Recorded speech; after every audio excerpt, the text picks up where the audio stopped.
We would like to welcome Governor Patang and Lieutenant Governor Mendiola's representative, Mr. John Paul Regis, along with Amy Shai, the appointee, Mr. Matthew B. Stewart, elected officials, dignitaries, and members of the general public.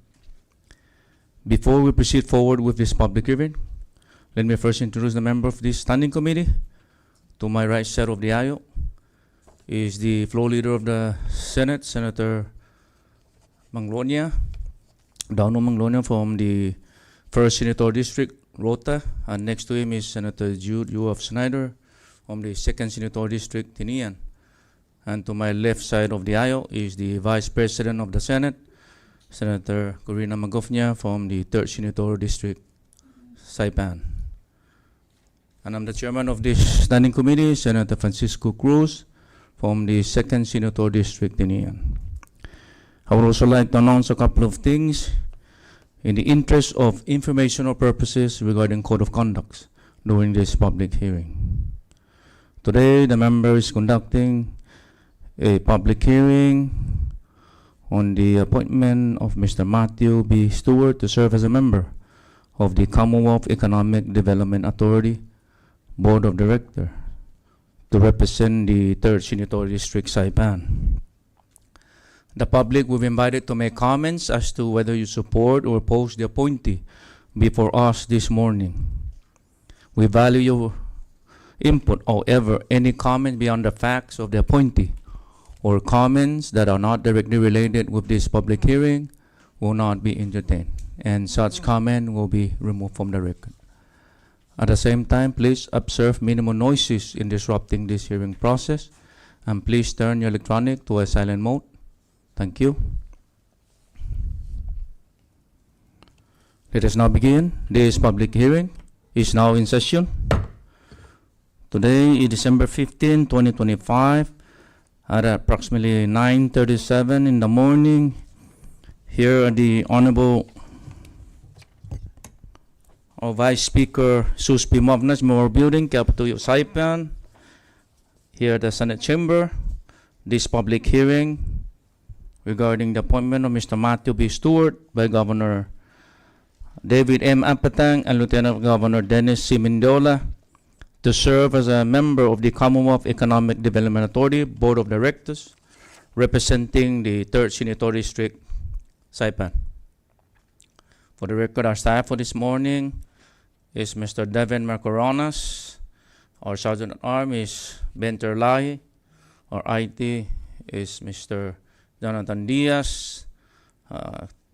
Covering the LB media is Mr. Elgio Castro. And our legal counsel will be George Bermudez, and they will all serve accordingly for this public hearing. At this time, I would like to ask Mr. Marcoronas to please call the roll. Senator Ronnie M. Calvo.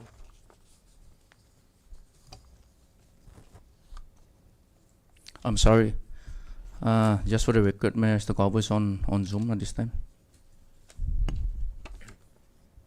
Senator Manny Gregory T. Castro. Senator Francisco Q. Cruz. Here. Senator Jude U. Hofschneider. Senator Corina L. Magofnia. Present. Senator Donald M. Manglonia. Present.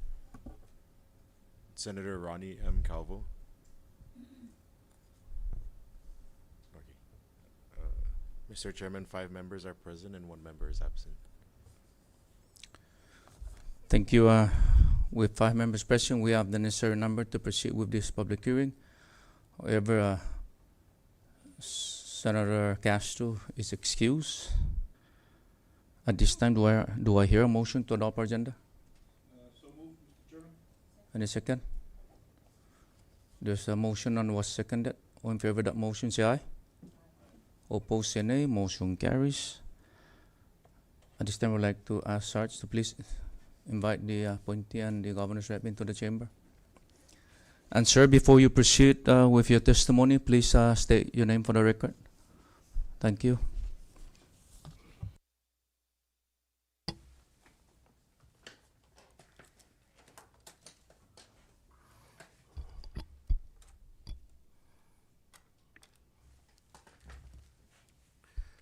Season's greetings. Good morning, Hafadai Zantiro, Chairman Francisco Q. Cruz, and Honorable Senate members of the Executive Appointments and Government Investigations Committee. For record purposes, my name is Jean Paul B. Regis, Special Assistant for the Administration under the Office of the Governor. On behalf of the Honorable Governor David M. Apateng and the Honorable Lieutenant Governor Dennis James C. Mendiola, I thank you for conducting this public hearing and the opportunity to appear before you today. I am pleased to introduce Mr. Matthew B. Stewart IV, professionally known as Vin Armani. He has been nominated by the Governor and Lieutenant Governor to serve on the Board of Directors for the Commonwealth Economic Development Authority, representing the 3rd Senatorial District and the private sector. I am hopeful that all required documents have been submitted for review, which details Mr. Armani's professional experience and educational background. Mr. Armani has been a professional Bitcoin developer since 2014. He is an author, researcher, and entrepreneur. In addition to founding Badger LLC in Saipan, he served as a Chief Technology Officer at the Marianas Rye Corporation. Furthermore, Mr. Armani is a member of the Semi-Governor's Council of Economic Advisors, where he chairs the Economic Diversification Committee while being the president of the Trade Council of the Marianas as well. These roles showcase his dedication in promoting our economic growth and stability here in the CNMI. For these reasons, Mr. Chairman Cruz and members of the EAGI committee, that Governor Apateng and Lieutenant Governor Mendiola place their complete trust and confidence in Mr. Armani to serve as a member of the Commonwealth Economic Development Authority Board of Directors. We know he stands ready to answer questions and share his preliminary plans. Thank you, Jesus Moses and Giliso, for the opportunity to introduce him to this august body, Mr. Chairman. Thank you, Mr. Regis. And before I recognize Mr. Stewart, I would like, sir, to ask you to please stand and raise your right hand so that the staff can name Mr. Dio. Thank you. Matthew B. Stewart IV, you do solemnly swear under the penalty of perjury that the testimony you shall give in the matter at hand shall be the truth, the whole truth, and nothing but the truth. Thank you. Thank you, Mr. Macaranas. And Mr. Stewart, I know that you have complied with the requirements. You have submitted all requirements of this body. But if you have anything else that you wish to share this morning, you have the floor. But before you proceed, please state your name for the record. Thank you. Thank you, Chairman Cruz and honorable senators. My name is Matthew Burton Stewart IV, but I am known professionally and by my friends as Vin Armani. I'm honored and humbled to be before you today for the process of Senate confirmation of the Governor's appointment of me to the Board of Directors of the Commonwealth Economic Development Authority. I understand the importance of this position, and I'm humbled and greatly honored by the show of trust in me and my abilities that the Governor and Lieutenant Governor have graced me with by nominating me. I am committed, should the Senate see fit to confirm me, to living up to and exceeding every expectation the Governor and LT have of my performance in the role of board member. I'm here to answer any questions you may have regarding my qualifications and background, so in this opening statement I will give just a very cursory overview. I am a software and systems engineer and architect by profession, and an entrepreneur by vocation. I co-founded my first technology company, an early streaming media, we called it internet radio at the time, company, in 1998. In 2006, I had my first successful instance of what we in the tech space call an exit, when I sold a startup I had built to a publicly traded company. In the 2 decades since, I have founded or been an early executive level employee at multiple tech companies, primarily in the media, entertainment, and financial technology spaces, had what most would consider a successful career both in front of and behind the camera in film and television, which is where I began using the name Vin Armani, authored 3 books, these are my 2 most recent, and hundreds of articles on economics, philosophy, and entrepreneurship, and most importantly, married the most wonderful woman I have ever met, and became the father of 2 girls who motivate me every day to make a concerted effort to be a more righteous man than I was the day before. I look forward to fleshing out any aspects of my experience and qualifications for the role for which I have been nominated during your questioning. Since I was informed that I had been nominated for membership on the CETA board, I have undertaken my research and preparation with great solemnity. My family and I arrived in Saipan in April of 2020, and I have since come to perceive CNMI as a hidden gem and a wonderful place to be a tech entrepreneur. Almost all of us tech entrepreneurs nowadays are fully remote in our work, and so we can live anywhere, especially if we're a U.S. citizen who has teams and clients in the Asia-Pacific region. In those first years, I was mystified and also captivated by a question that I would ask myself often. If I think CNMI is so perfect, and there are lots of people like me, so there are somewhere between 2.5 and 4.5 fully remote tech workers in the U.S. alone, how come I can count the number of people like me who are here on two hands? I had to know the answer, and the search for it turned into a full-time job. I began engaging with stakeholders up and down the government and private sector. I started an initiative called the Saipan Team to help businesses and digital nomads move to CNMI. I co-founded the Trade Council of the Marianas as part of a broader effort to stand up the long-dormant Free Trade Zone Authority, now renamed the Economic Incentive Authority, with the help of the Vice President of the Senate, extensive help in that regard. With the company, I co-founded Marianas Rye Corp. I helped Rhoda and Tinian with regulation and legislation amendments authorizing internet gaming industries in their respective municipalities. In the case of Tinian, we launched the first government-issued US dollar stablecoin, planting a flag in the history of money and leading not just other governments, but an entire global financial industry where today the biggest banks in the world are just now planning to issue their own stablecoins, and Tinian already has. In September, I was appointed to the Governor's Council of Economic Advisors and elected by the Council to chair the Economic Diversification Committee, where we have already sent several draft directives to the Governor's desk for approval and implementation. And through it all, I've known that CNMI is so close to being a hub of global economic activity, especially in the digital space.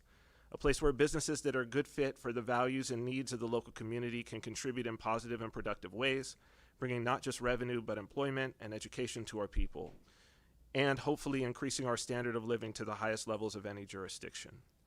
And that brings me to CETA, and it brings us to this hearing. If I'm confirmed by the Senate, I will then swear an oath to faithfully discharge my duties as a member of the Board of Directors of the Commonwealth Economic Development Authority to the best of my ability, so help me God. A solemn oath invoking the name of my Creator.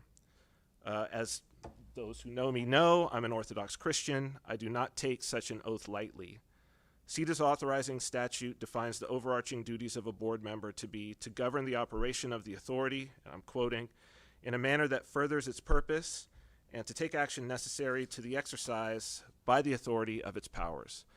Through my own due diligence in preparation to take that solemn oath, I've been led to the understanding that the expressly designed and codified purpose of CETA and the powers authorized to further that purpose are, I truly believe this, are the key to the sustained economic prosperity of the Commonwealth.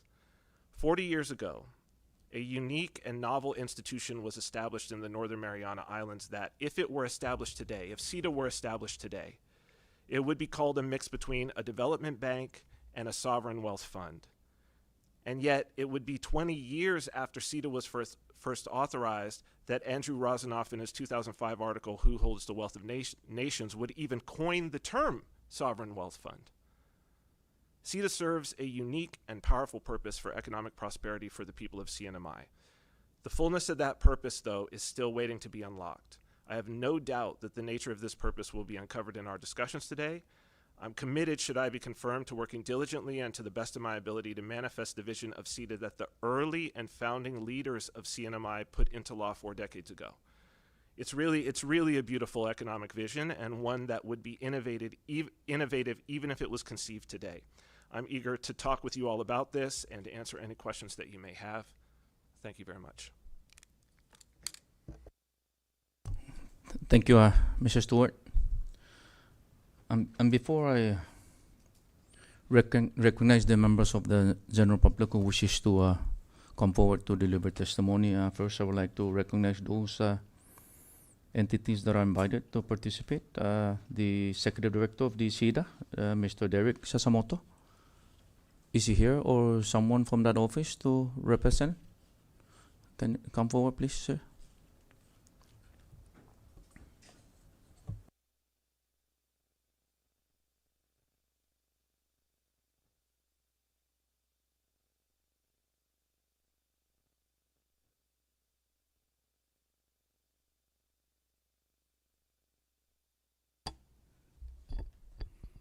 Yes, good morning.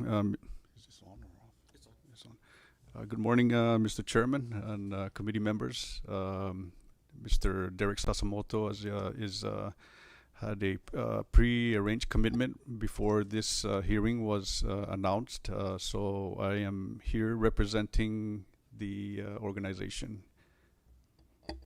My name is Richard Villagomez.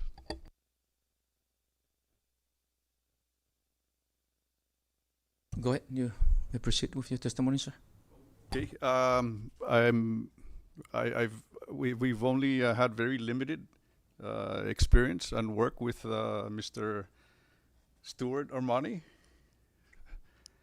So we defer to the committee on the background information. I enjoyed listening to his introductory statement. Very nice and eloquent. Thank you. Thank you, Mr. Villagomez. I guess you're also, when you said organization, you're representing also the other board of directors? No, sir. So Chairman, I was actually here in case you called because Derek had a prior commitment. So he wanted as a courtesy to have someone here to witness this hearing. Thank you, Mr. Villagomez. And You're welcome. any member of the board of director, are you gonna deliver an additional testimony, right? Besides what you have mentioned earlier? I think that's it, Chairman. Huh? Thank you. Okay. Yeah. You excuse, sir. Any members of the board of director of SIDA that is here? If no other members, so let the record reflect that there's no member of the SIDA board of directors. At this time, before I open the floor for public comment, again, I want to remind everyone that any comment that is raised that is not directly related with this hearing will not be entertained, and such comment will be removed from the record. At this time, I officially open the floor for public comment. Anyone in the gallery wishes to deliver testimony, come forward, and before you proceed with your testimony, please state your name for the record. Thank you.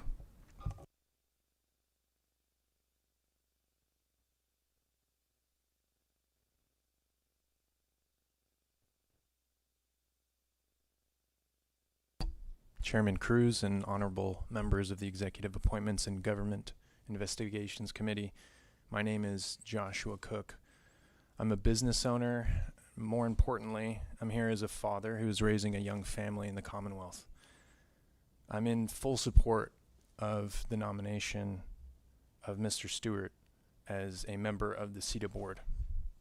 As is apparent, he is extremely capable, and I know from personal experience that he is honorable.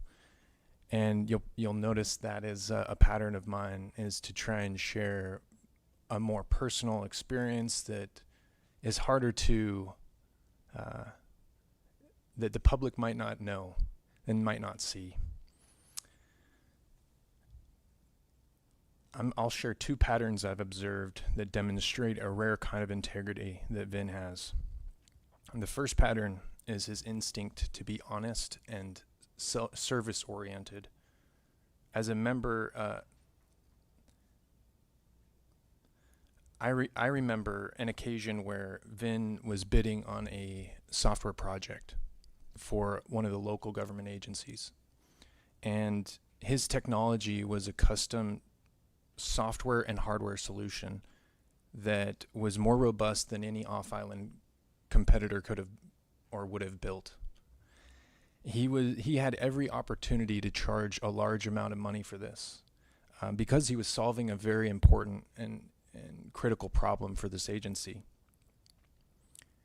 Despite knowing that and knowing the industry's standard pricing, he quoted roughly $12,000. Now, technology is my background, and so I know that it's really easy for vendors to add unnecessary complexity to these types of bids and quotes. And he easily and even reasonably could have charged $40,000 or $50,000 for that piece of software and hardware solution. But that's not how he operates. And I've seen him personally do this on 3 or 4 other projects that were much larger than that. And so while other vendors might seek to inflate or complicate things, he does the opposite. A second pattern I've noticed is his instinct to prioritize the CNMI's best interests over his own. I've seen him actively avoid barriers to entry for his competitors. Most business owners would take every opportunity to push away competition or restrict the ability of competition to come in. Vin, however, knows that competition is better for the economy and that it leads to better services and better prices. Without hesitation, he chose on multiple occasions what was best for the economy. In closing, I'll just share a final thought. His actions reflect a higher purpose. His reward, it's become clear to me that his reward is to make an impact and to make a difference. That's what he's looking for. There's a scripture that says, "By their fruits ye shall know them." And I don't think I'm speaking in hyperbole by saying that Vin's fruits will benefit the CNMI for generations, and his contributions on the CETA board will be just as impactful. Thank you all for your consideration, and as always, thank you for your service. Thank you, sir. Still open for public comment?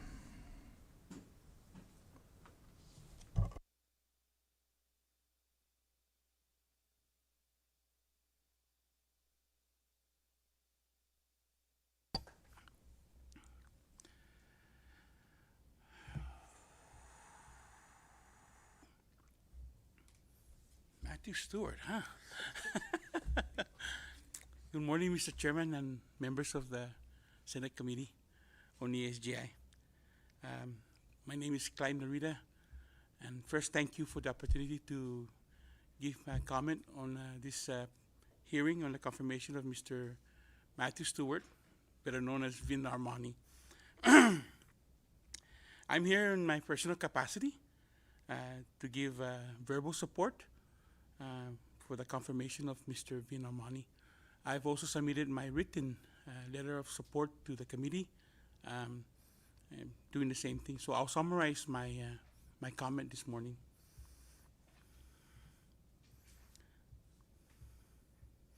I've known Vin for about 3 years.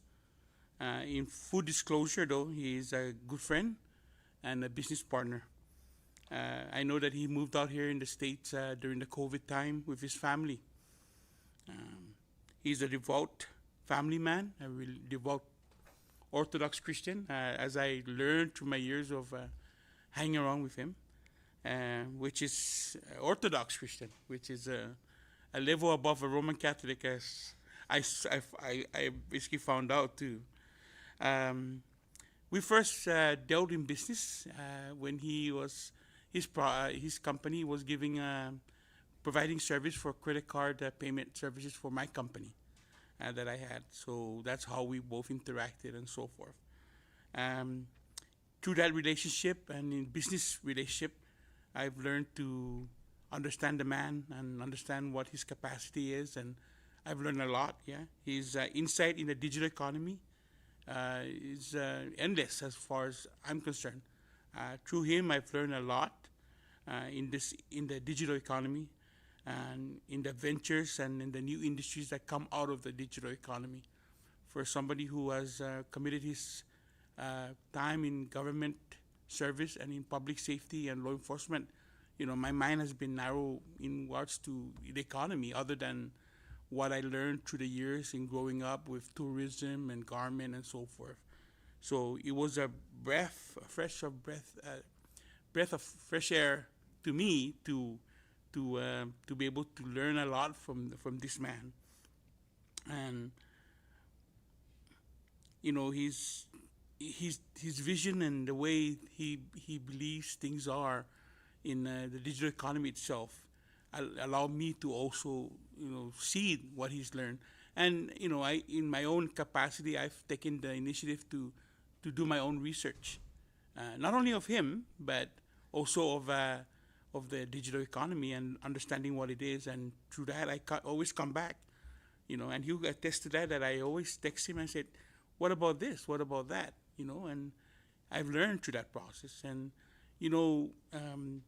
given this opportunity with our situation here in the CNMI, with our economy, and how our current push to revitalize tourism or bring in new manufacturing, and all the obstacles are in the way, or we're relying on external resource to come into the CNMI. I believe that the vision of introducing the CNMI to a digital economy, okay, and having Vin being a member of the CEDA board really allows a new vision to be implemented in the CEDA board, and how we can invest, or diversify our resources into other ventures other than just the traditional tourism and manufacturing that we have. We need to look beyond that, and I think that his experience, his expertise and education, and his ethics would really allow us, CEDA at least, and the CNMI government, to be able to look beyond that and maybe twerk or, move our needle to a different direction, also to start to open up in other economies. And, as a person who, when they were creating the Governance Economic Advisory Council, I really did made an effort on my part to make sure that the Governance Council invited Vin to be a member of that council, because to bring in that new perspective, a different perspective, other than relying on the traditional efforts that we're doing. And I will, of course, we were going to continue what we're doing, but at the same time, let's open up to brand new ideas and train of thoughts on how we want to diversify our economy so we can bring in stabilization. So with that, Mr. Chairman, and with my letter of support that I submitted to you and your committee, I ask this committee for your wholehearted confirmation of Mr. Vin Armani, and to submit to the Senate for the confirmation, so that we can have him on board to see that to really give CEDA a new perspective of our economy and how to revitalize our economy. Thank you. Thank you, sir. Still open for public comment? Looks like no more public comment. At this time, I close public comment. And before I recognize the members of this standing committee to raise concern or questions, I would like to ask Mr. McLaren to disclose a letter of support submitted or not in support. Mr. Chairman, members of the committee, Mr. Stewart, and members of the general public, in addition to the oral testimonies received today on the executive appointment of Mr. Matthew B. Stewart IV to serve as a member of the Commonwealth Economic Development Authority Board of Directors, please be advised of 4 additional written testimonies officially received in support of the appointee from Anthony C. Torres, the Commissioner of the Department of Corrections, Mark O. Rabalaman, Kiyoshi Cody, Acting Director of the Foreign Liaison Office of the Department of Commerce, and Clyde K. Narita. At this time, no written testimonies in opposition to the nominee's appointment have been received by the committee. Thank you, Mr. Chairman. Thank you, Mr. Macoronas. At this time, I'd like to recognize from the 3rd Senatorial District, the Vice President of the Senate, Senator Corina Magofnia. Sujusmasi, Mr. Chairman, and good morning, Mr. Stewart or Armani. First of all, I'd like to congratulate you on your nomination. And second, thank you for accepting the nomination from our Honorable Governor. Your resume speaks volume, your background, experience, and obviously the testimonies received this morning from Mr. Cook and Mr. Narita, put you up there with high regards. So with all that said, I'm just gonna get to the question portion of it and ask given your background and experience, and should you be confirmed for this seat, what would you say your top 3 priorities once you get in to support the governor's efforts and initiatives to diversify the industry? And then we'll go from there. Thank you. Thank you, Madam Vice President. So I think that there are a couple maybe of orientation elements that I would like to see as a priority moving in. I think the first thing that's important regarding CETA, as I said in my opening statement, but I hope that we'll explore it even more, is that CETA is an entity that's not just unique in CNMI, but I've been able to find institutions or authorities in other jurisdictions and around the world that have elements of what CETA has.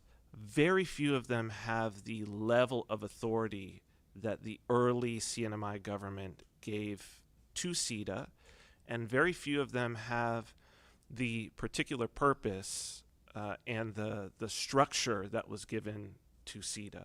So the very first thing is that, well, obviously you guys don't appropriate anything to CETA. So this is the first indication that it's a for-profit entity. So this thing has to survive on its own, which means that it has to be cash flow positive and or profitable in terms of its investments. This is crucially important. There's also no facility for, if CETA is no longer profitable, for it to continue existing, actually. And this is also another very important thing, given the fact that CETA was also endowed with the authority, the sole authority, to approve or reject public debt. So all public debt must be approved by CETA. So you actually have, first I want to say, the very first thing that you have is, I think, what might be called an unrecognized but almost existential liability. CETA has to be profitable. It has to have financial vitality. In fact, the board of directors, as their duties, one of them is that they have to do things to support the financial vitality of the agency. At the moment, CETA is a bit of a black box. Okay, in terms of financials, the last financials that are available publicly is from 2021. That you can actually see the audit. Now, this was during COVID, and the agency at that time is actually, and I've got the audit, the books here, is actually cash flow negative. Now, I don't know that that's the situation now, right? But it would be very hard to know the situation now, because the only thing that's being reported is the citizen-centric report. And as of this latest citizen-centric report, for the first time, as far back as I could tell since they've been doing the citizen-centric report, the profit and loss statement is not even there. So it's a statement that doesn't look like a for-profit agency, entity, institution. It actually just shows budget and spending, which looks like a government entity, which CETA is not. Like, it's specifically not designed to be that. It's something very different. And so, before getting to the economic diversification, it's a little bit like, as a businessman myself, if I'm coming into a business as the board of directors, right? The very first thing I need to see is this business profitable? I need to make sure that this business is cash flow positive, and I need to do the things to make it cash flow positive before I go out and try to do anything that's growth related, right? So first you got to get the wolves away from the door. And so actually, I think the very first thing that I personally am going to be doing, that's my highest priority, is to go in and see what is the status, what is the current financial status of CETA. If it isn't cash flow positive, what do we need to do to get it cash flow positive? And then I think immediately to institute a higher level of transparency, because CETA is so crucial to, and always was envisioned.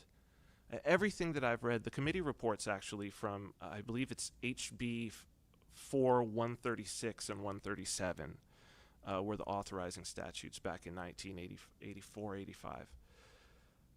Everything that is read that is there is they're hanging their hopes really on this for the development of the private sector. It was always supposed to be that, and it was given a lot of power to do that. And so I do think that that's the first thing. The next thing is really about let's call it an education campaign, which is actually part of the purposes of CETA. Is that it's one of the main purposes of the development bank division is that it's meant for to disseminate modern practices of financing and management and all of these things. This is very important for all of the sectors. To let people know what CETA was always envisioned to do. And so that gets us to kind of what my priorities would be for diversification. CETA's purposes lay out pretty clearly how it is intended to diversify. So the purposes of the development corporate division of the authority shall be, this is in 4 CMC section 10102, to identify, formulate, initiate, stimulate, and facilitate business and commercial enterprises with special emphasis on agricultural and marine resources, manufacturing and processing activities, import substitution, export development, and responsible use of indigenous raw materials. So it is interesting that we've got identify, so figure out what those should be. CETA's supposed to be doing that. Formulate, like literally write the business plans. Formulate what are these businesses supposed to be. Initiate, meaning start them up, right?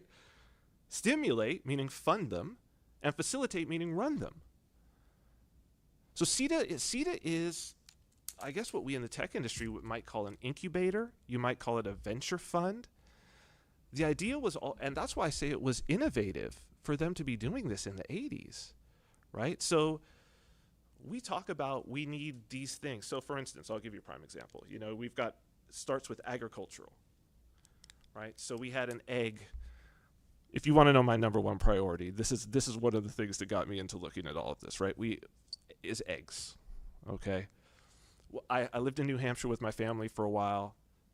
We got all of our produce, protein, everything. We had a farm share. We knew farmers. We bought a share of their farm. It's very, very common. Every month we would go to the farmer's market, pick up a big box. They had it there for us. It was like we had a co-op in there. I came here and I'm getting woken up by chickens. Right? They're everywhere. I'm almost hitting them with my car. And then I go to the store and I can't buy local eggs. There's no local eggs at the store. And yet the chickens are a pest. So there must be eggs everywhere. And they just naturally grow. So CETA, in this case, what would be an appropriate role for CETA?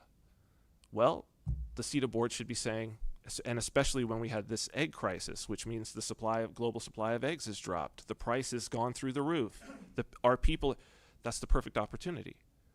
Now the prices are high, right? So now if we can bring every egg producer on $15 for the imported eggs, and we can offer them for $7, $6, $8, guess what? We have an egg industry. There's your agricultural and your import substitution. But who's going to set up the business? Who's going to fund it? CETA. It's their purpose. Initiate it, formulate it, stimulate it, facilitate it. That's their purpose, right? So I actually have 4. So I have 4 initial ones that I would like to see in my term. That egg one is the first one, okay? The second one is a Tinian Saipan ferry.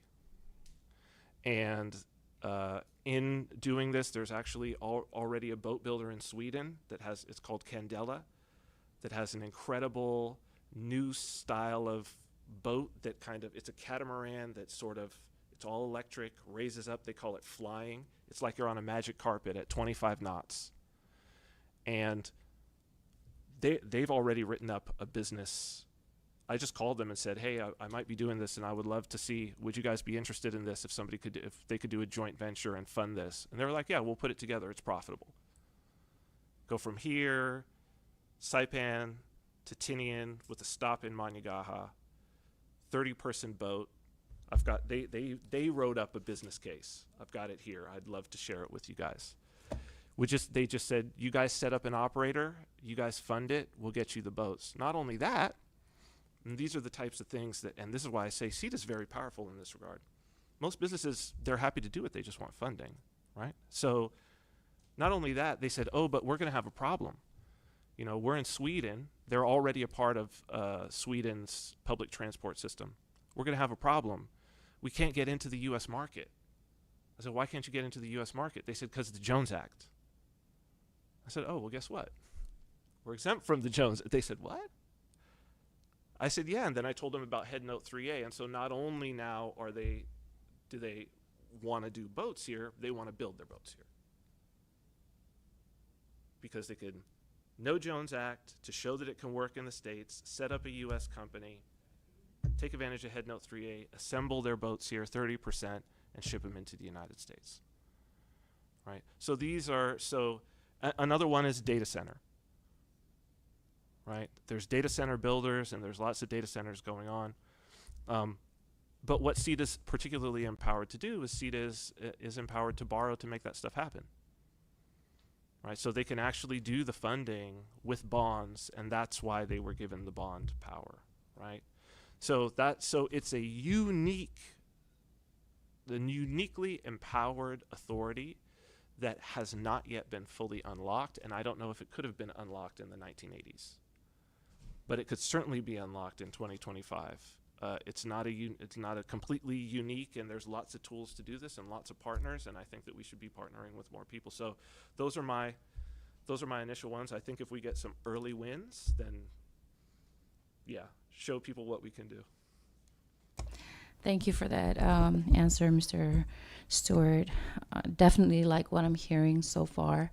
I'm truly excited to see where that takes us, and really, as Mr. Narita said earlier, breath of fresh air. So I'm excited, I'm optimistic, and I know that, I've worked with you personally on some of the stuff, and so I know what your capacity is, and I know that you have the can-do attitude to take this forward. So thank you for sharing with that, and I hope that I'm sure you have much more. But I appreciate that response.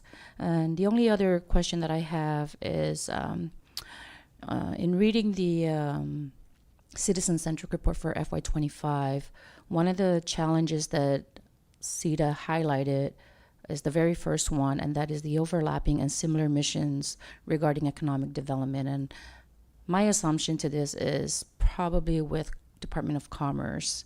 And so I just wanted to hear your thoughts on this statement, whether or not you agree, and if not, what would your recommendation be? Thank you. Thank you, Madam Vice President. That's been a very important consideration. It's something that when I came onto the Governor's Council of Economic Advisors and then was elected to head up the Economic Diversification Committee, both Executive Director Sasimoto and Mr. Villagomez have been participating with us. And there's basically at this point, there's three entities that in some way either have a power or a duty in statute to market the CNMI as a business destination.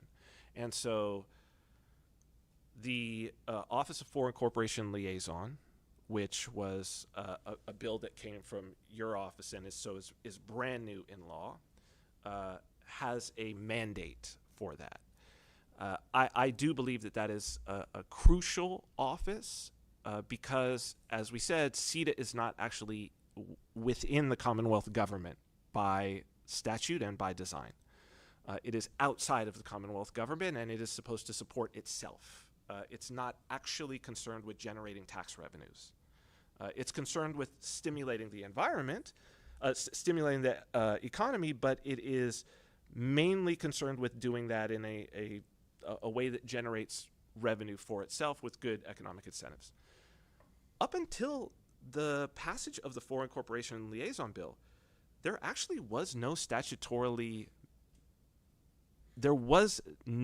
position defined in statute within the Commonwealth government whose job it was to actually attract and support foreign businesses coming and domiciling, right? And so if you spend zero on an effort, you will probably get zero back, right? And so if we are wondering why we were not getting foreign businesses coming and domiciling here and generating tax revenue, well, you should probably have the entity that's going to be appropriating that tax revenue and be collecting that tax revenue have somebody there who's actually going out and doing the marketing and then helping and facilitating. I do believe that's a very important thing for commerce to have. Now we also have the Commonwealth Economic Incentive Authority, which is the Free Trade Zone Authority. That authority's from 2000, and they also have a mandate for promotion at least of the free trade zones, of the economic incentive districts, right? So that's there as a mandate since 2000. So in 2000, they were actually the only entity because CETA was only just given this power recently, right? So, but CETA is given it as a power, not a mandate. So it's not a duty. They don't have to. It's not a mandate, but they have they're authorized to do so. And so what we've been working together with and what we've come up with in the in the Governor's Council of Economic Advisors is actually how do we make these three entities work together, not in overlapping, but in complementary, right? There's certain powers that CETA has that are very powerful, especially in terms of being able to give tax rebates. CEIA also has that as well, but they're tied to a more physical location. I don't actually view this necessarily as a challenge once some of this has operationally been implemented.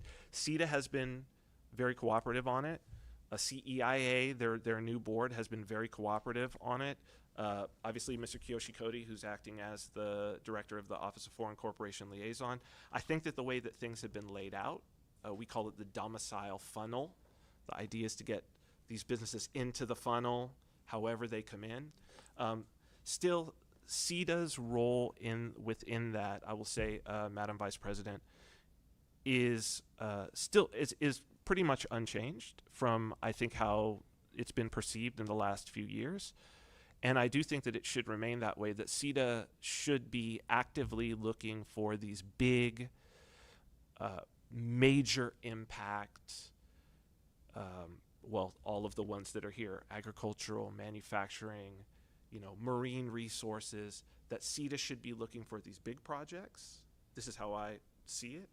CEIA right now can be just your small startup business that is looking for tax breaks, but that means they have to be within, right now, SNILE just passed the authorization for Garapan as a whole to become an economic incentive district. I hope that we'll get them on Tinian and Rhoda soon to revitalize some of the empty commercial space that we have. That can be for smaller businesses, and it can scale much nicer. And then the Office of the Foreign Corporation Liaison, once they've got them interested, the idea is that they'll take over from there, white glove them through the business registration, the business licensing, because they're in the government, right? That they could walk these things to the government departments in ways that these other authorities really can't because they're outside the government. And then once that's done, they kind of hand them back over to CETA or CEIA to finish out what they're doing in terms of their special incentives. So I think it has been a challenge, mostly in figuring out how to organize this, but the efforts are there to get this organized and get them working in a very complementary way where we can get maximum impact. Great. Thank you for your answer, Mr. Stewart. I don't have any other questions, Chair, so I yield my time. Thank you. Thank you, Vice President. Now I would like to recognize the floor leader of the Senate, Senator Manglonia. Thank you, Chairman. Good morning, Mr. Stewart. There were some points that I wanted to bring up, but you've kind of explained yourself in terms of what are some of the challenges and how you what your plans are to overcome them. I mean, one of the challenges that CETA had mentioned, right, was this overlapping of the different entities that are meant to promote the economic opportunities here. But I also wanted to bring up the point that,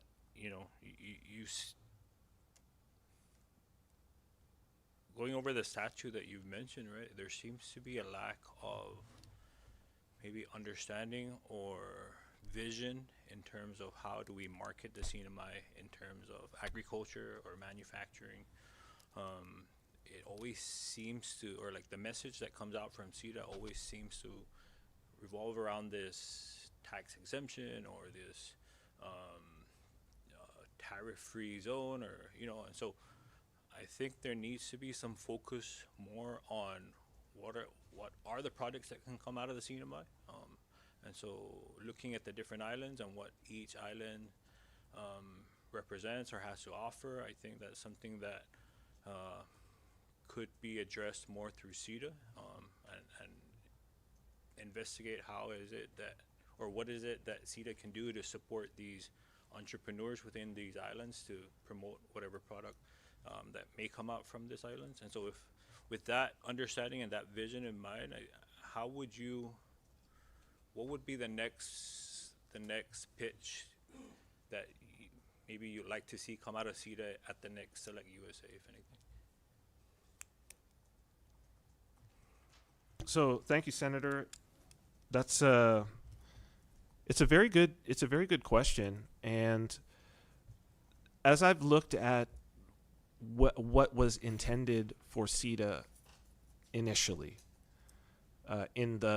especially going back, the committee reports were particularly helpful because you read through the CETA statute and it's like, this is okay, I think I know what this is supposed to do, but they lay it out in pretty stark terms over and over and over again that they're saying the corporation side, which is basically all that's running right now, that's where all the operations side is, the development corporation division, as opposed to the development bank division, which was mostly for getting the covenant funds and dispersing them and building up the government infrastructure, power, water, etc.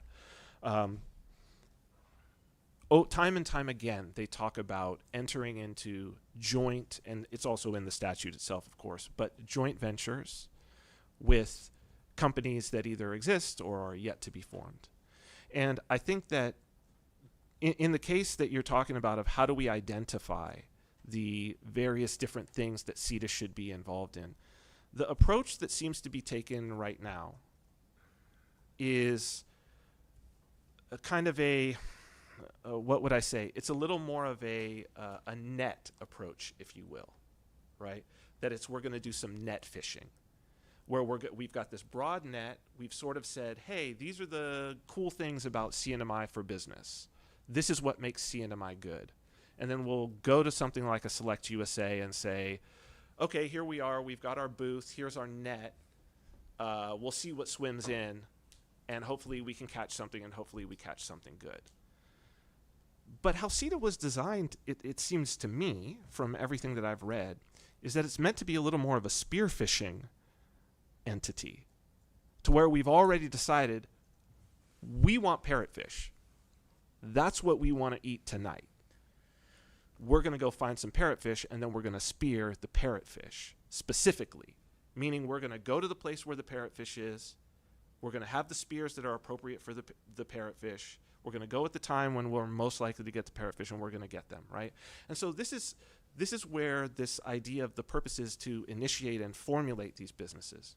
So for instance, if we want to talk about the agriculture, and let's say we want to talk about Tinian, and we want to talk about, I personally think the greatest export out of Tinian is the Tinian hot pepper, right? I had it this morning, right? I eat it every morning with my breakfast. And everybody that I know who tastes it, and I'm half Mexican, right? So I think it's the greatest hot sauce in the world. That's a lot coming from a Mexican, okay? That's a lot. I think it's the greatest hot sauce in the world. So then we have to say, why are we not exporting Tinian hot pepper, right? And what do we need to do to export Tinian hot pepper?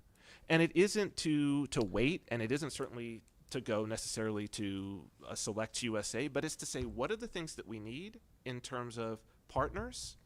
Like, do we need a wholesale partner? Who is that going to be? What's the strategic partnership, right? Do we need a manufacturing facility? Where should that be? What are the requirements? What's it going to take to fund it? What's it going to take to build it? How much is this going to be profitable? And the whole entire business plan is structured. Then, of course, we can bring in the existing manufacturers who have the expertise and make them a part of that as a joint venture. CETA funds the rest of it. CETA owns equity in it, right? So it's actually generating revenue. They fund it with a bond if that's what it takes, or with their own funds if that's what they have. And then we're able to have that export, right? And so instead of, I think, and so this is what I mean, that we have to be taking the steps to actually formulate the businesses that we want, plan out, have the business plan ready. There should be a library of business plans sitting over at CETA, right? Whether or not we've actually executed on it, right? So we need to say, okay, what are the 3 things that we want to export from out of Rhoda? Let's put together the business plan for it. What are the 3 things we want out of Tinian? What are the 3 things we want out of Saipan? Let's put together the business plan for it. How much is this going to cost for us to fund it? And then CETA has the opportunity to do a bond so they can actually get investors to fund it from outside. Until we do all those things, it's not going to matter how many tax incentives we offer, and we're offering 0, right? We can't offer more. Every single person who's got a QC has 0 taxes, right? So there isn't a level beyond 0 taxes unless we're going to actually pay them. Right, so it's not going to work to be just tax incentives. That's not delivering. We have to actually formulate these things, and then we have to utilize the authority and the power that we have to fund them. And in the process, we will be, including our local manufacturers already and hiring our local employees and training them. Thank you. I appreciate the response, especially the comparison between the spear versus the net. I think there needs to be more outreach between CETA and the community in terms of how what services CETA can provide to our local entrepreneurs to help them start up these programs. You mentioned incubator. I know at one point Rhoda Commerce was in the process, or I think have done an event, an incubator program. But the resident director left the department, and so I think that's maybe something that could be brought back or look into and see how that could, spark interest in a lot of our students graduating from high school as well. But I think there also has to be some collaboration with CETA and whether it be NMC or NMTI to ensure that what it is that we are going to market out there into the world, we have the capacity to welcome these investors, and not just have to spade and switch and say, come invest in a CNMI, but once they get here, we don't have the infrastructure or the workforce to help in promoting whatever it is that these investors are coming in to invest with. Also looking at, and I also brought this up in the last hearing that we've had with Mr. De La Cruz, in pushing out a lot of the programs for our residents here. There's a bill that I've introduced, and it's at the governor's desk right now, that would promote a home kitchen, right? I mean, it's a start. It's something that a lot of the kids right now are interested in terms of making stuff and selling them. It's it starts at home, and then from there they can build on that drive to want to maybe make more money or share their products with the other islands, or even go beyond that. And so I hope that if confirmed, that a lot of the stuff that you're mentioning, like the eggs, Rhoda at one point was producing eggs, but also how do we maybe rely less on imports as well, from products that we already produce here. I was like, why do we import water when Rhoda has a great water source?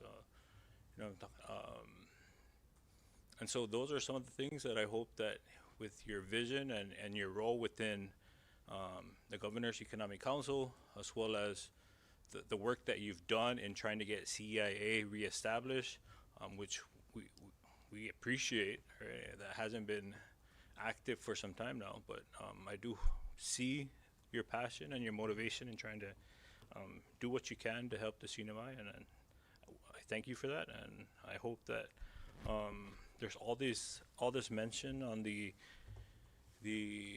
citizen-centric report with how CETA can work with the executive branch and the legislature to address some of these issues. But to date, we haven't really seen anything come out of CETA in terms of what can we do other than changing CDAA to CETA. That's the last thing that we've gotten from the entity, and what it is that we can support with. And so I hope that with your role and your partnership with the legislature as well, to see what changes can be made so that could open up more doors for CETA as well as for the Commonwealth. And so that's all I had, and thank you for your time, Mr. Stewart, and how you at this time, Mr. Chair. Thank you, Floor Leader. I recognize Senator Snyder. Thank you, Mr. Chairman. Good morning, everyone. For those that are here and the ones that are watching. Morning, Mr. Stewart.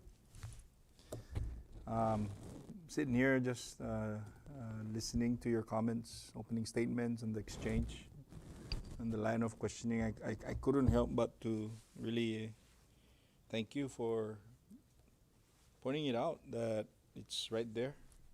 We just need to be, to kind of focus, I guess. I like the egg analogy. That's, I'm sure you're enjoying all those cock-a-doodle-doos in the morning when you're waking up. Just in addition to what members are saying earlier, no question your motivation and your qualifications is right there. It's just it's a kind of an open-ended question that I wanted to really ask you based on your experience living elsewhere, being the pioneer of a development of software and technology, and a writer, and also a family man, and now you being a resident here.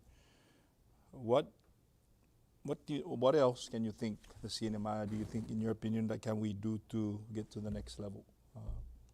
As indicated earlier, I think it was Commissioner Narita's statement of the bread and butter is the tourism. We tried the textile industry. Sadly, it is no longer around. And then, of course, we have the gaming industry that we're still trying to figure out whether or not to move ahead with the brick and mortar or internet gaming and all that. Because at the end of the day, it's what really matters to the people, not us, but to the people that we represent, is the serviceable revenue that can provide for the public programs that were really it's lacking today in the last few months. So I want to ask, can you share, in addition to what you shared earlier, what can this body initiate, whether it's a legislative initiative or a legislative bill to change some of the maybe tax structure or government structure, or and I guess you know where I'm going to. So Thank you very much, Senator. I mean, in the last several years, it's really been an honor to work with many members, including yourself, many members of the legislature on both sides on bills, helping and consulting on bills that, all of which I think would have a massive impact. When we're talking about serviceable revenue, I think there are two very important things that I just want to say as the foundation, and then I'll say in terms of the bills that are, because there's including one that's sitting in the House right now that I think is incredibly important. But there are really two, let's say, mechanisms that we need to kick in, or that we need to promote or service or add to. So the first mechanism is anything that takes money. This is at a high level generally, and it's very simple when you think about it. We need to take money that's outside and we need to move it inside. Okay? We talk about the tourist industry, but that's really what tourism is. Ultimately, we need to, I think, abstract away the idea of a specific industry, and we need to get into what does that industry do effectively.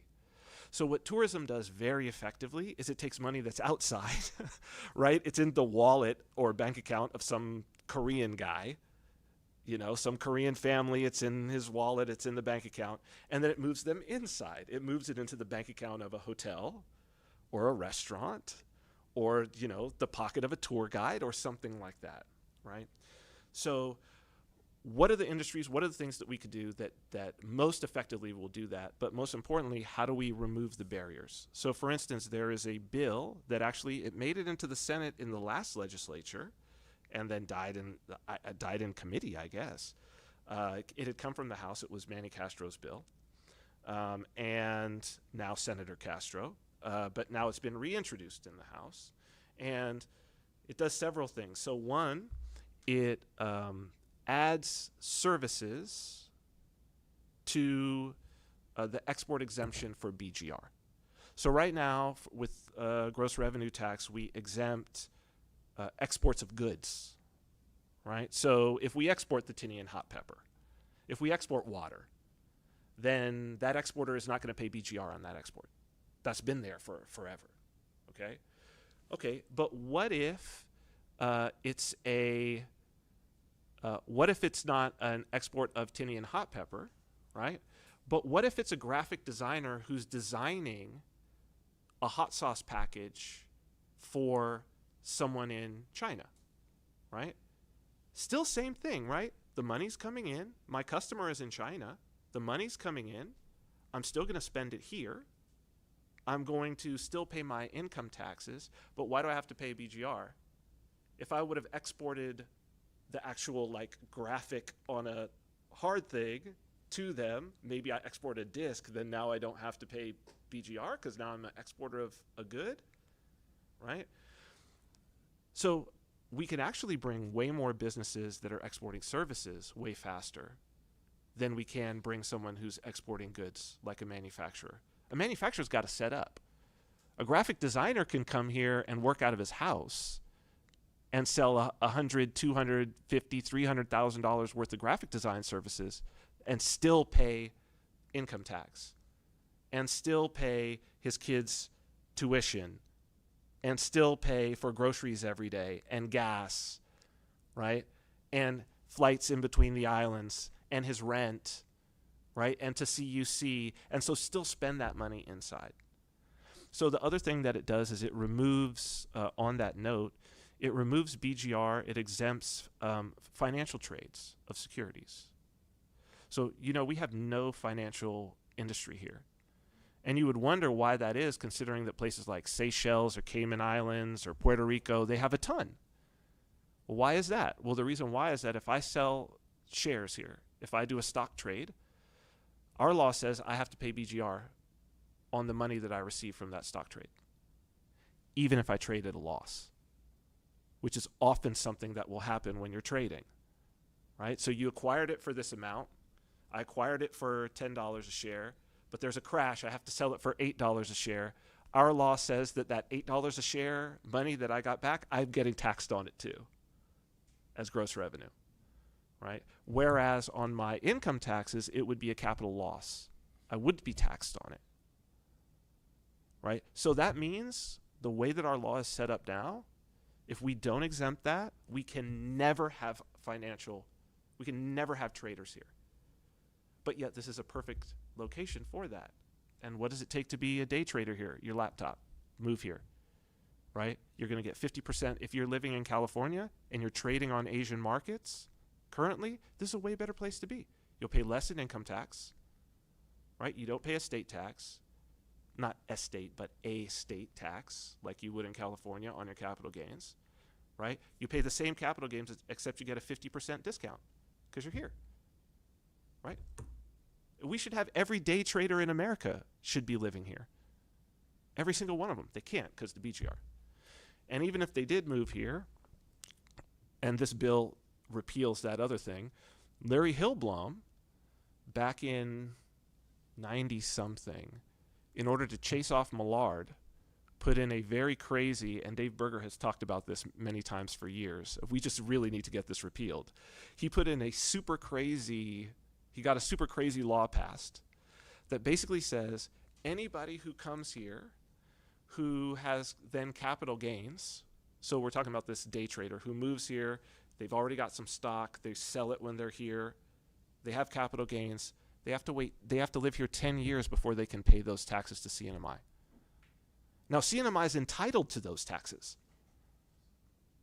Like, because we have MIR, we're entitled to those capital gains taxes, but we have a law that says that person cannot pay us. They have to pay the IRS. It's a law that was put by CNMI. It's not put by the IRS. It's not put by the US government. It was Larry Hillblom put it there in order to chase off Millard. And it stayed on the books. Right?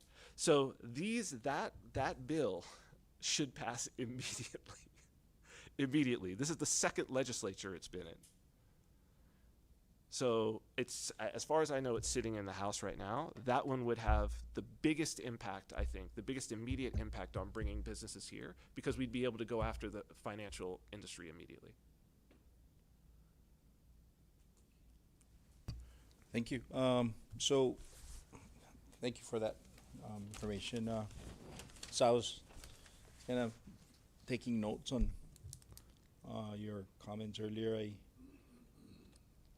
I got 2, maybe 3 on your plans to do, like, when or if confirmed, to push right quick or right away. You got the egg production, the ferry between Saipan. I missed the last one. Data center.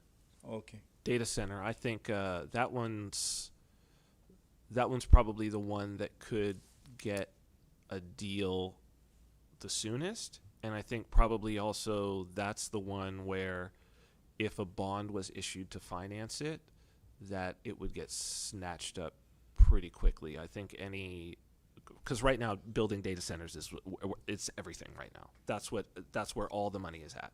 Okay. So yeah. Speaking of which, in your professional opinion, given our situation today, I'm trying to flush out the law about it.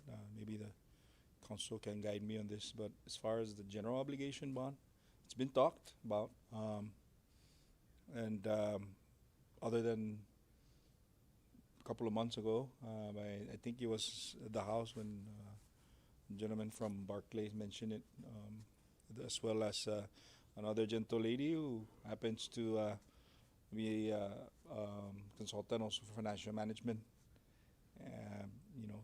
over from the West Coast, mentioned about it. And So that's something that, with the lack of understanding and in-depth information for some of us, I mean, I need to look into it. Is that something that we should seriously consider in the midst, trying to at least be an agent or a component to recover, to address some of our financial obligations? Thank you, Senator. That's it's a very good question. I wish that, as I said, it's a little bit of a black box, and I can't wait to get into CETA so that I could actually get my hands on a lot more of the specifics of some of the bonds that have already been issued. We obviously have the statutes, but in terms of the implementation, that's a completely different situation. In terms of public debt, there are obviously restrictions about what can and can't be done with the bond. So I think it's been handled. There's been a little bit of gray area in the way that it's been handled in the past of what has been considered government operations or operational expenses and what has not, because that's generally not allowed to be funded with public debt in terms of the operations, right? So, but there has been outstanding liabilities. Those certainly can be, a bond can be floated on them. I know that there are outstanding bonds, and certainly there is the authority to be able to issue bonds to satisfy those and to close them out. You might think of it as almost like a refinancing or a consolidation. That could certainly be done. I think one of the issues that we're going to have approaching that is that there are limitations that are, and I think this is going to be the biggest challenge. There are some constitutional limitations in terms of what the threshold of borrowing can be aggregate, right? Related to the value of land. And so I think there's two ways that this can be handled. One would be to directly to your question, as far as I could tell from my back of the envelope calculation, we don't have a lot of room left in terms of public debt. Okay. So it's going to need to be addressed. And CETA will, of course, need to help on this. I think there's one of two approaches. The one that I like the least is changing the Constitution, is going in and doing a constitutional amendment. It may end up being necessary, but I think that it should be after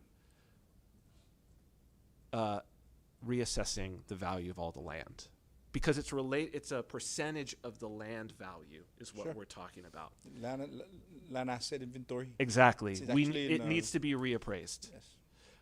I think that if we reappraise, I much prefer doing that for many reasons. Sure. If for nothing else than just to say this is the actual value of the Commonwealth, right? I think the second and third, it's not as expedient, right? It's not going to be able to happen as fast, maybe. I don't know. I think there will be a lot less pushback publicly. I think it's more politically expedient. But I also think that in the end, it's going to be more useful to us in the long term, and especially as we're going to try to get a higher bond rating and to utilize bonds for growth, for us to be able to say, we're actually worth a lot more. We're actually worth these billions upon billions more. I've heard the chairman say many times or at least a few, we're rich in land, but not necessarily rich in money. Okay, well, let's see how rich in land we actually are. Let's go and reassess the whole thing and give ourselves that threshold again. Thank you for that answer and that revelation. I mean, I don't need to go in detail or in depth, but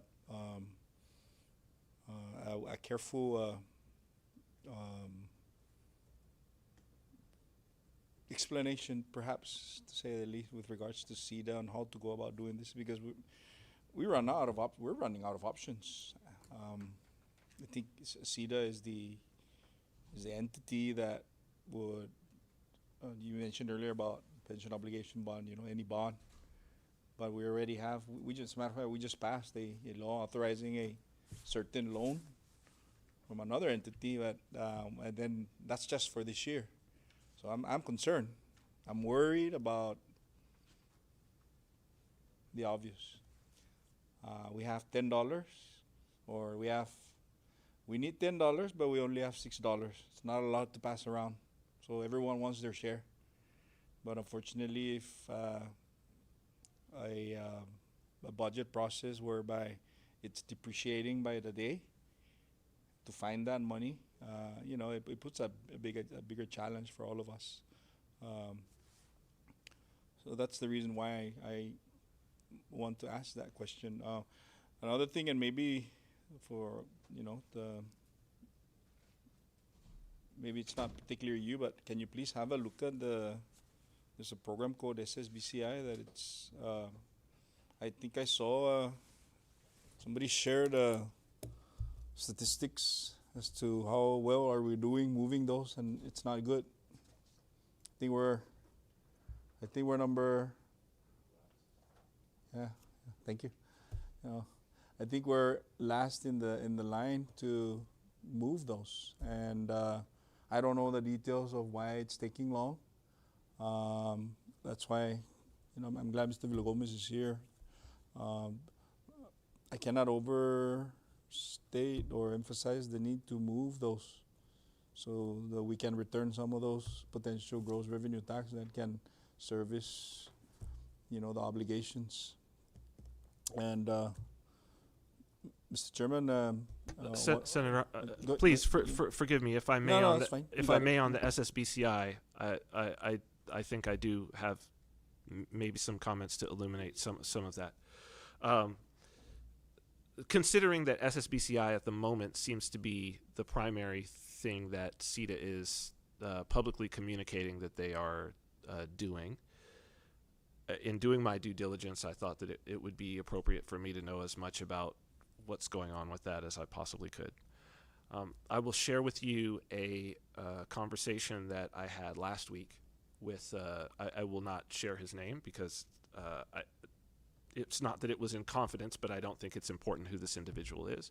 But a very well-known, long-time entrepreneur here who is very well respected, deals both with the government and private, has invested a lot of his money over the years, raised his family here, has developed privately some quite significant, actually, infrastructure projects, and he let me know that I asked him what he had told me. He had mentioned SSBCI and got a very kind of disgusted look on his face. And I said, would you be willing to meet with me and tell me why you got that look, and explain to me? He basically explained to me, I asked him what the process was, and so I'll just share with you what he said to me. He told me that he went to CETA. He knows people over there, a longtime entrepreneur here. It's not like this is a known. If I said his name, you would know him. He went to CETA. He met with staff over there. He said they were very nice, very friendly, no problems there. He sort of told them what he wanted to do. He was looking for funding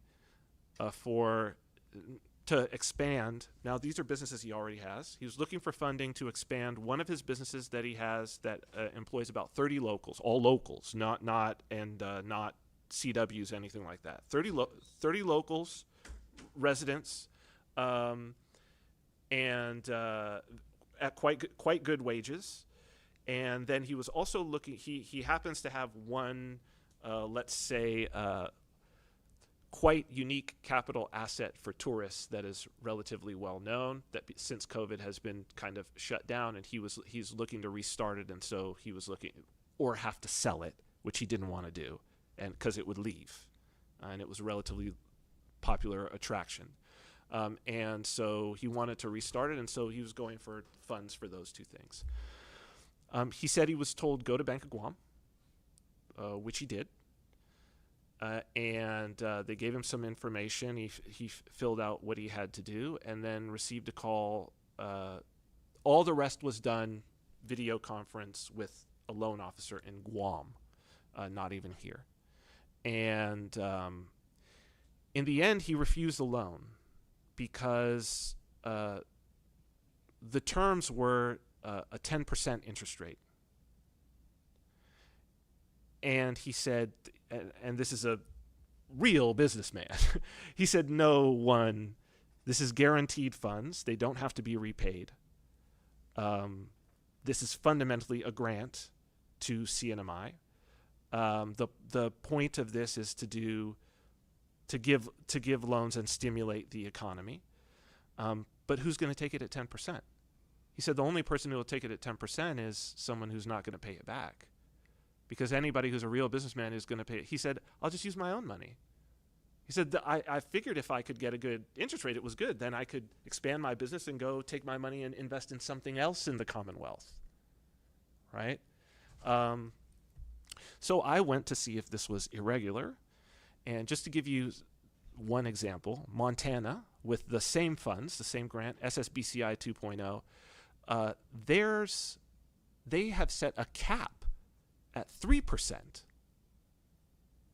But if you, a 3% interest rate, same funds, same program, SSBCI 2.0, Montana will not allow lenders to charge more than 3%.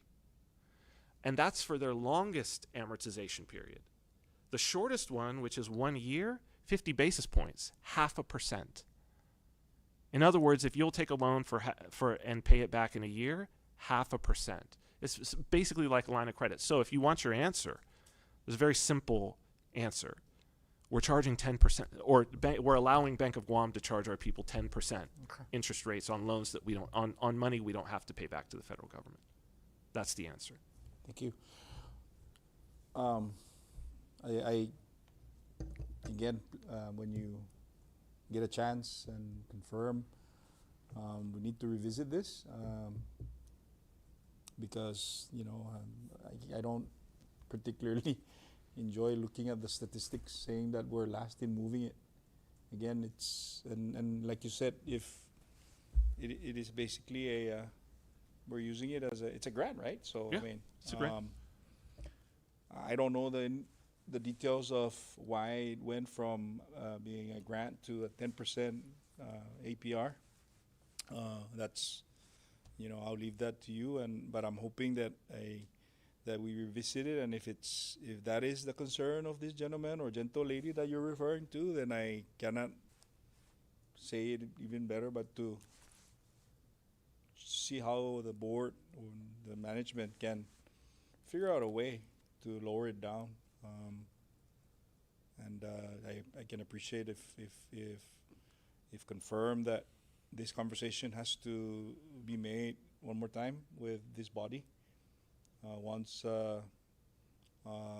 engaged and there's substantive changes, if there is, so that we can encourage our local entrepreneurs that are staying here in the CNMI, big and small, to dial in to improve our business operations here. Mr. Chairman, I got one more, and I'm going to yield. Probably it's just a statement because I appreciate again the egg comment, but on Tinian, we've been trying to promote not only the hot pepper, thank you for mentioning it, but also there's been a push for to see if feasible to do a beef industry. And just a brief history, CEDA is a partner of the municipality of Tinian and the Tinian Caravan Association to get this $500,000 EDA grant to conduct a feasibility study. So it's still going on right now. And obviously the name speaks for itself, feasibility. And let me tell you why I endorse, and I want to express my appreciation to my colleagues, my Tinian leadership, and also the CEDA board members and management at the time, that it's very unusual to put I think this is the first time that CEDA engaged in this kind of platform to front load a EDA grant.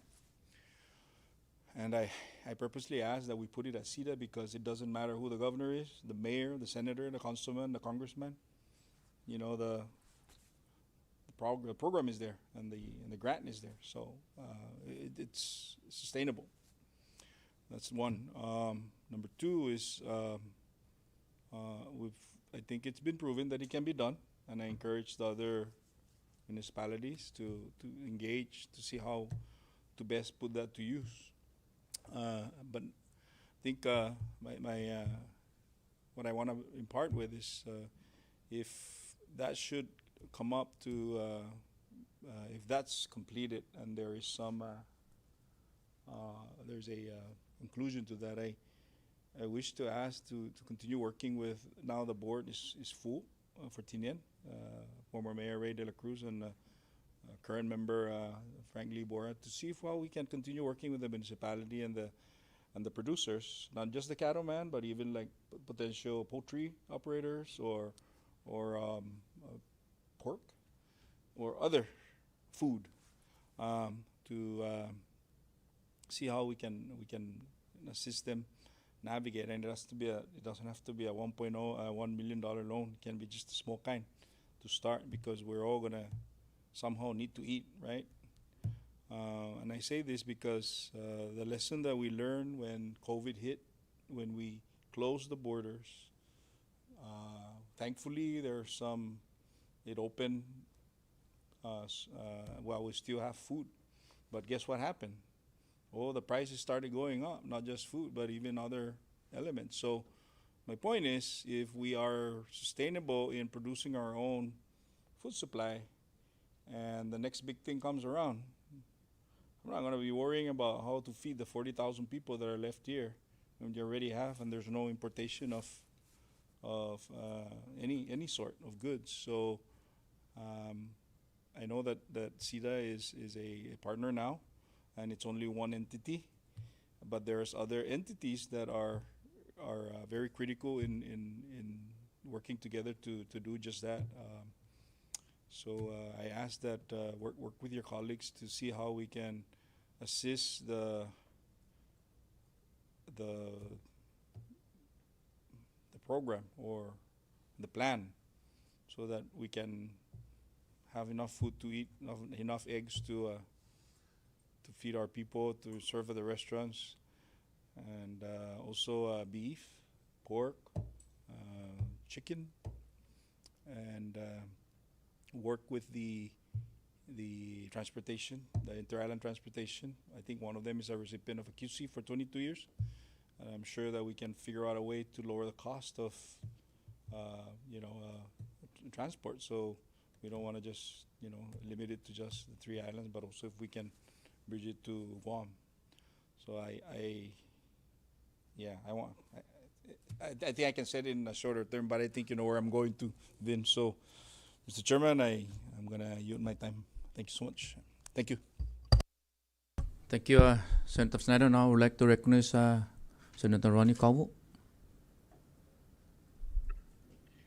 Thank you, and good morning, Chairman. Good morning to all our colleagues, and I would like to especially thank our nominee, Mr. Stewart, aka Vin Armani. Thank you so much. I know we've seen you on numerous occasions also supporting, if not nominations, but bills. Overall, if I may just, thank our governor and lieutenant governor and their representatives, and the testimonies brought upon Mr. Villagomez as the representative. Mr. Josh Cook, welcome again for your testimony, as well as Mr. Clyde Norita and the written testimonies. There has been a dynamic, round of questions, and as I go through everything, you pretty much explained a lot of the standard bullet points and expressed through your analogy of, based on your skills of the diversification in regards to, how we're going to help the Commonwealth and build economically. I'd like to ask in favor of, supporting our outer islands, with the CEDA economic development plans as well for the islands of Tinian and Rota. You mentioned, you know, the egg analogy and net fishing versus versus now spear fishing. Back during the prominent days, we have so much influx of private entities and working well with building the, you know, economic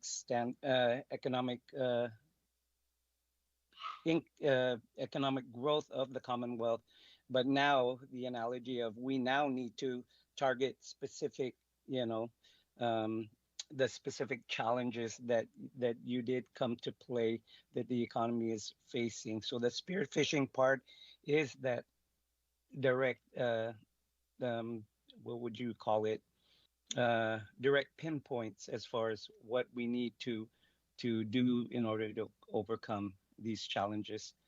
I wanted to share too, Mr. Armani, the way you explained CETA versus the incentive CEIA, the economic incentive uh, development debt board to the differentiation based on your personal opinion, stating that that will, you know, when we talk about taxation and incentives that we you mentioned earlier, that the QCs are at zero taxation, but developing a taxation program that will invite these investors, but over time will give, you know, we must tax if we continue with zero taxation. We must tax, but something that is pleasable and affordable for all investors to grow in the Commonwealth. So I like that point where CETA, your vision is for the team to work on, you know, the commercial industries and you had some key. I know our colleagues mentioned key goals is that egg industry, looking at our current environment, being diversified and logic, you know, in regards to what can we do to help small businesses, if not incorporate larger businesses to come and support that with through the business plan and proposal. So I do look forward to asking your support to work with our mayors on the outer islands because when we, if I may share, from the island of Rhoda and going to Tinian, these are, you know, federal programs that are in place, but sometimes we don't get that educational marketing aspect of it in a greater scale to be able to avail to some of these programs that will help uh, you know, local entrepreneurs and local owners of small businesses and being able to scale up. So that's one of the requests and ask. And I know you're not a, you know, part of the infrastructure for the ports, airport, and you know, we have even on the outer islands and all these CNMI, the renewable energy factors involved, but how CETA can play a part in supporting those service projects upcoming for our municipalities and so forth. Um,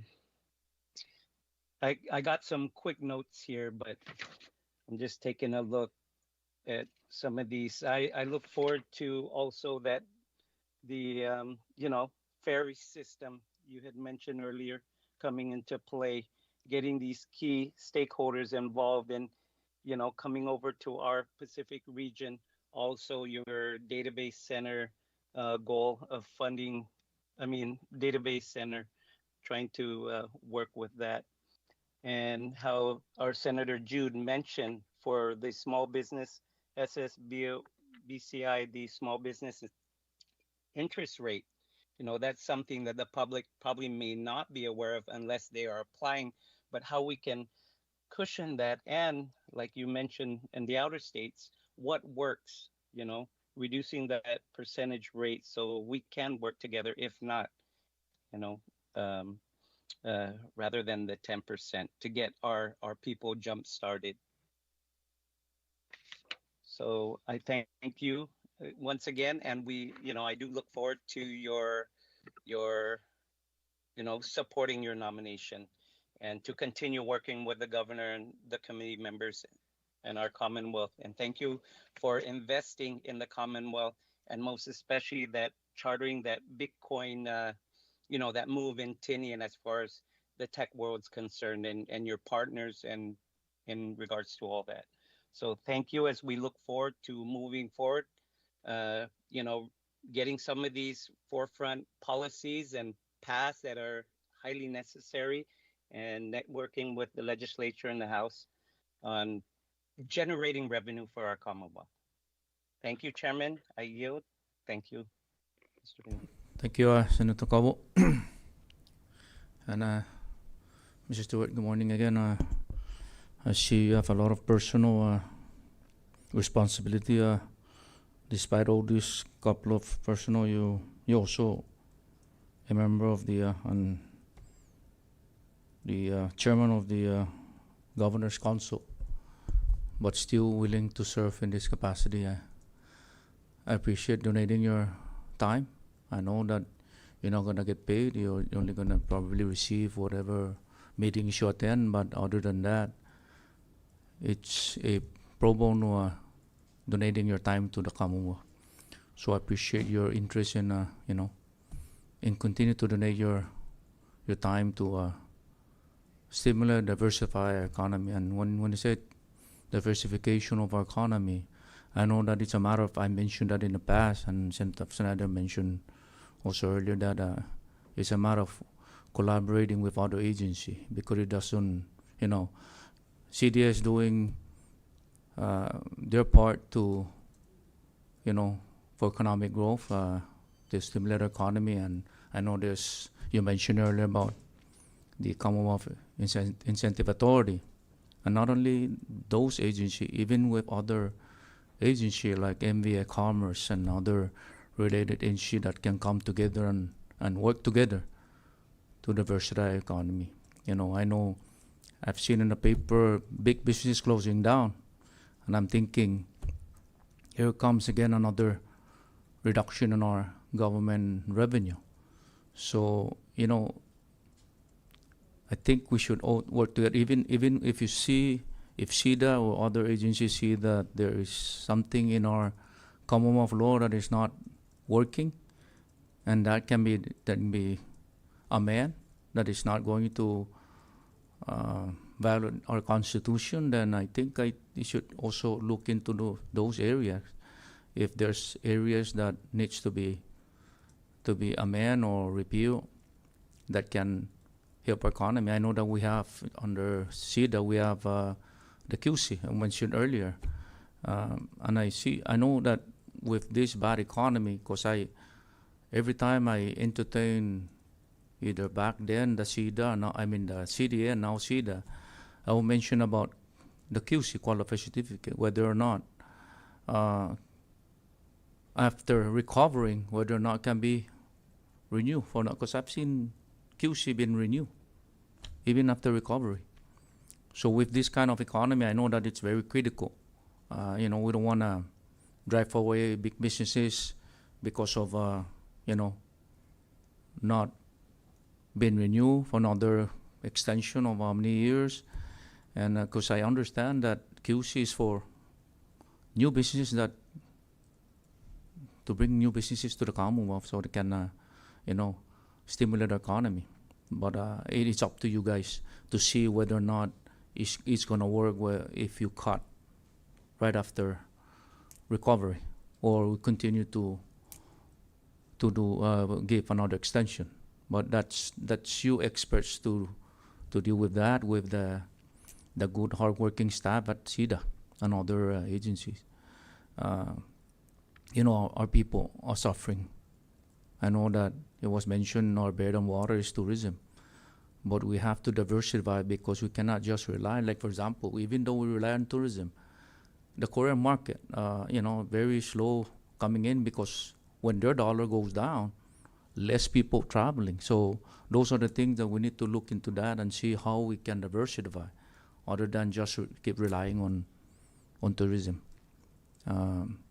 I know I mentioned in the past during MVA public hearing that not only to promote our beaches and our island, but also we need to beautify our island to market our island. And I think it's a matter of working together with CDA, Commonwealth Commonwealth Economic Incentive Authority, the governor's councils, and other agencies that relates to economic growth. So again, I don't have any question. I'm relying on you, people like people that has the quality and the experience, the credential, that you can be able to work with your sitting members and even with the hardworking SIDA staff. They've been there for a long time. You can count on them.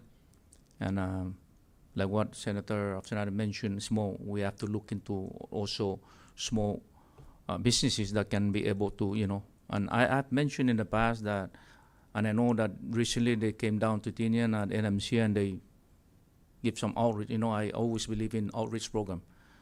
Some of our people here in the Commonwealth, they want to loan, but as far as how to pay back, you can maybe SIDA can be able to train them how to be able, to function when they loan money to pay back because I know that it has to. SIDA, when SIDA loan out money, there should be a return.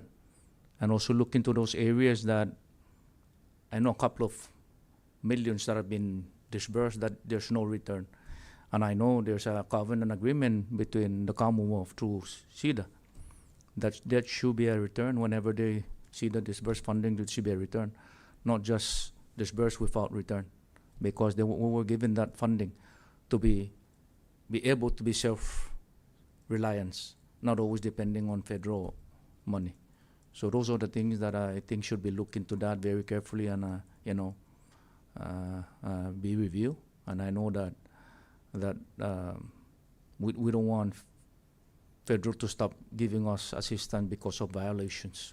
So I ask that you work with the sitting members if you're giving the blessing. So again, thank you for your interest in continue to provide free service for the Commonwealth.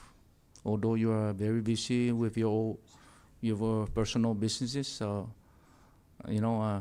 government don't have that luxury of money to pay people that are very qualified to serve in this capacity. So again, thank you for your interest.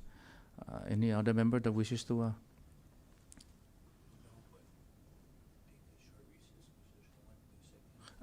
Short recess.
We're back from recess. At this time, all public comments are taken. Let the record reflect that all written testimonies will be included and the Senate Standing Committee recommendation report along with all oral testimonies and will be forwarded before the full Senate members in consideration for confirmation. At this time, before we adjourn, I would like to extend on behalf of the members of this committee our sincere appreciation and gratitude to Governor David M. Apatang and Lieutenant Governor Dennis C. Mendola's representative, Mr. John Paul Regis, the appointee, Mr. Matthew B. Stewart, and most especially the members of the general public for your participation and involvement during this important public hearing process. And we certainly hope that we continue this dialogue of communication between us, the elected officials, and the public to keep you abreast and informed of our current and future Senate hearings ahead that relates to public best interest. This concludes this public hearing this morning. Do I hear a motion for adjournment? So moved. Second. There's a motion for adjournment and was seconded. All in favor of that motion, say aye. Opposed, say nay. Motion carries. This hearing this morning is officially adjourned. Thank you.